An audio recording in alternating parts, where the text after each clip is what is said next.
Well, kia ora and welcome back to my tragic little channel. If it's your first time here, my name is Paul. I'm a photographer based in New Zealand. I photograph things, anything at all. Primarily people, but landscapes, blue hours, astro, street, sports, anything and everything. I just love photography. Anyway, I'm just driving between one location to the next location to shoot a couple of rugby matches. I'm passing the Central Plateau area of New Zealand, Great Lake Taupō. And across the water we've got a series of volcanoes, the Tongariro National Park.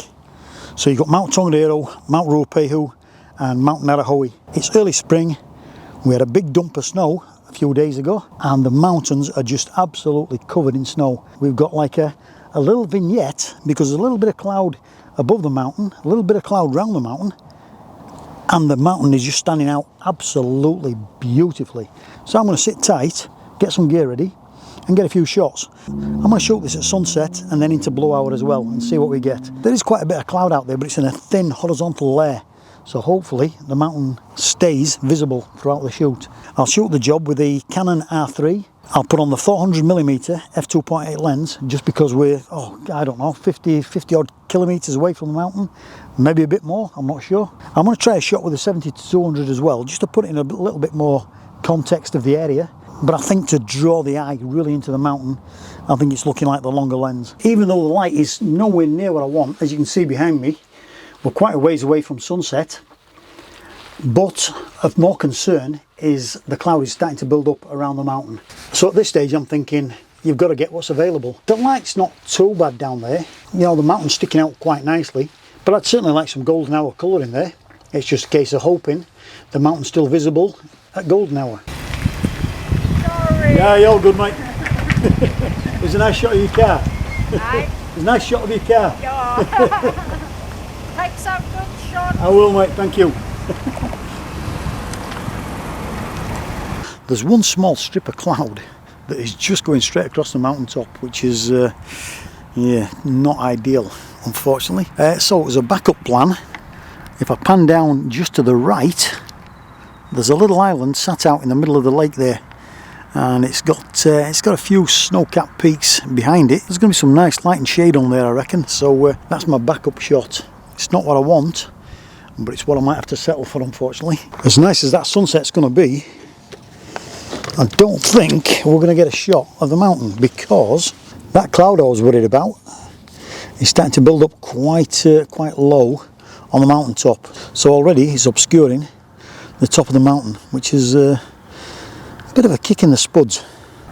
I've just been taking the odd photograph here and there just to make sure I get something. 2-second timer and the pictures are okay. We've got a little bit of colour on the mountain top. Now we're about 10 minutes from sunset and we are starting to get a little bit of colour in the sky there. That strip of cloud, as you can see, is really ticking me off.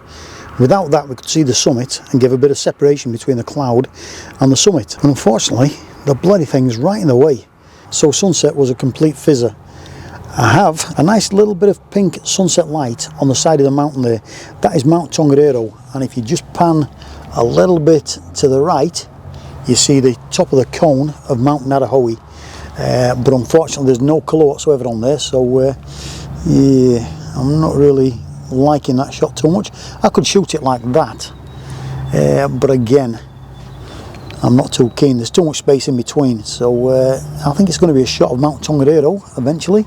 Alright, so my current thinking is the mountain to the right, Mount Ngauruhoe, the cloud just above there is starting to break up quite a bit, so I'm going to see the actual top of the cone just about at the right time for blue hour. So that could be now my primary shot. It looks pretty cool with that foreground dark island in the shot there as well. It gives the shot a bit of depth, plenty of texture, plenty of layers in there. Again, it wasn't the shot I had in my mind, but you've got to adapt to survive, and I think this could make a very nice photograph.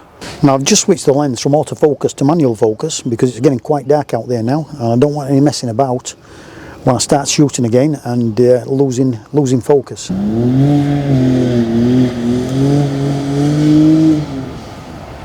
Now it's starting to get real dark out there. Blue hour is just about upon us, and so I had a couple of lads honing about in the car park down there, bless them. Lads being lads. it's looking pretty cool out there, to be honest. A little bit too much cloud on top of the mountain, but that's just the way it is. And unfortunately, that's my lot. There's no separation at all between the top of the volcano and the clouds. So yeah, bit of a shame really, but am I happy?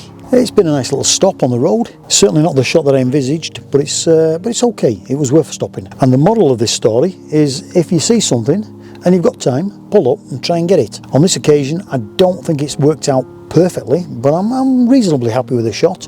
I'll know more when I get it on the computer and just give it a bit of a tickle. Well, I did come away with some nice photographs actually, and who knew at the start of play that the photographs I shot early doors would have been my favourites, particularly this one. This was the only shot I took with his 70-200, and it just gives a far nicer, more expansive view of the scene, and I do quite like that shot. All of these early photographs have come out really well, and then as the light started to fade, that one's still quite a nice shot. That one, I'm not at all keen on that at all. There's just too much sky. That one is, it's okay, but there's only one little bit of a highlight there on the right hand side of the mountain. So yeah, not a lot going on there. I don't like it when there's cloud on the top and then clear skies like that above. It just, I just don't personally like that. That one there, a little bit messy with the cloud getting in there. Again, that one, that was the bit of a test shot, you know. Mount Ruapehu here, you've got Mount Ngauruhoe with a cone there, then you've got Mount Tongariro there, and I tried to get them in the same shot. I knew it wouldn't work, but I thought I'd take it anyway, and I was quite right, it didn't work. And then again, looking back towards Tongariro, that thin band of cloud has just absolutely killed the shot. And again, as light levels are dropping even more, same thing. Then I went back to shoot Ngauruhoe, the cone shape, which is just in there, and you just can't make it out too clearly because obviously the light levels are getting low, and that cloud there is just, it's encroaching too much. As we get into blow hour, the same problem, and now we're in blow hour and exactly the same problem again. And this was the final shot, and the only redeeming factor of this shot is this island in the foreground. It's standing out nice and black, nice and stark. We've got one little highlight of a house or whatever it is down here, but other than that, the top part of the frame, no, it just, there's not enough layers. It just doesn't work for me personally. So having done all that, my favourite shot of the shoot was, funnily enough, that one, the only vertical I shot, and I love that because the mountain stands out well, and then you've got this nice sort of detailed cloud rising away to the top, and I think that's my favourite shot of the day. Let me know what you think below, and again, thanks for sticking with this, and until next time, see you later.